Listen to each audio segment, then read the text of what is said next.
I think it's in our DNA to be optimistic. Kenya has been voted the most optimistic country in the world before.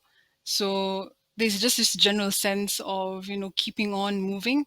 We've seen it in our business. The demand hasn't slowed. In fact, it's really accelerated for us during this season. And we also see it for our farmers on the consumer side, who sell the dressed chicken or the eggs.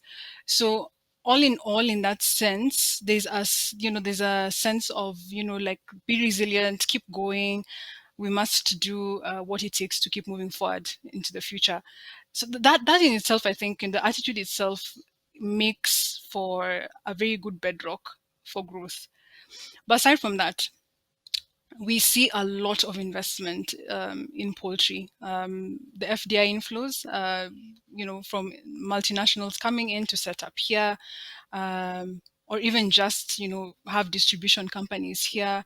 We have seen a lot of investment from our government for infrastructure. So last mile distribution is really being taken care of. We are seeing a lot of different innovations in the industry from the local players, which are really, really in line with the need of our farmers and of our current environment, the integration of the markets. I mean, that in itself is opening up Kenya, not just Kenya, but rather the whole of the East African market or the COMESA region to be one huge market, so we don't look at ourselves just as Kenyan players, I think, and I'm just speaking generally here for the poultry sector, but we are looking at, playing, within the larger East African market, the larger African market, and globally.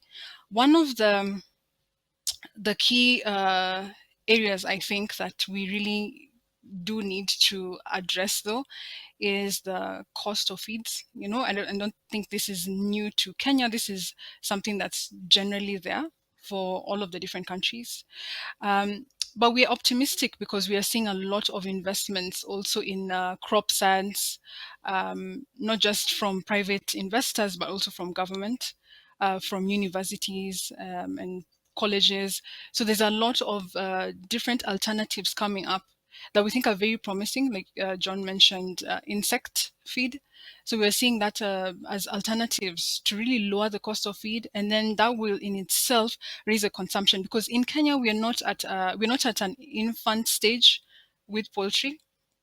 For those who may not be familiar with the Kenyan market, we are in the development stage.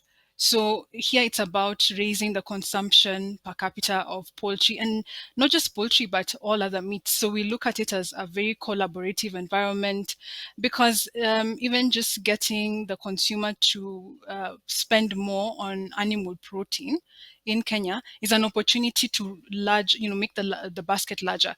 And so for us, it's really about competition, cooperating with your competition rather than competition.